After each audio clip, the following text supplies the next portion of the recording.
This is a demonstration of the push-to-talk countdown timer. We have here a Raspberry Pi 02W. The W is useful to connect the Raspberry Pi to your internet wirelessly so that it can set the clock, which it is showing, and synchronize the clock.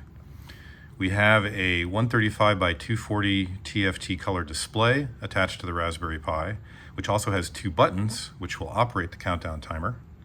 Also, optionally, there is a passive buzzer that can make a sound when you get towards the end of the countdown. We have this connected to a microphone for demonstration with a push-to-talk switch. It is connected through two wires to your push-to-talk line and your ground. In this case, we actually have three wires for the demonstration, where the third wire is providing a pull-up voltage through this 47K resistor. In an actual radio, the pull-up resistor is provided in the radio, but in that case, you will likely have a 5-volt source for that pull-up resistor, which then needs to be divided down by a resistor or two, down to make sure that the input to the GPIO pin on the Raspberry Pi is kept at 3.3 volts or less. You don't want that to go above 3.3 because that can damage the Pi. Now these buttons here, top button will control whether the sound is on or off. We start with the sound off by default, but if you press the button and you hold it down a little bit, it will show that it is now off, and it will show that it is now on.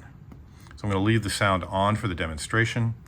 The bottom button controls the timeout time. It initially is set to 90 seconds for the default, which is this value here. We can then cycles through to 60 seconds, 30 seconds, and we'll leave it on 15 seconds for the demo.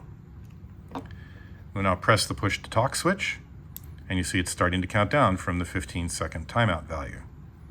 Once it gets down to 5 seconds, it will start blinking and the buzzer will sound. Now you know to let off your push-to-talk switch to not activate the repeater timeout. If you keep the switch down, it actually will go negative, and now, of course, by now you have activated the repeater timeout. Each time you press the switch, it starts back over at the top. This concludes the push-to-talk switch countdown timer demo.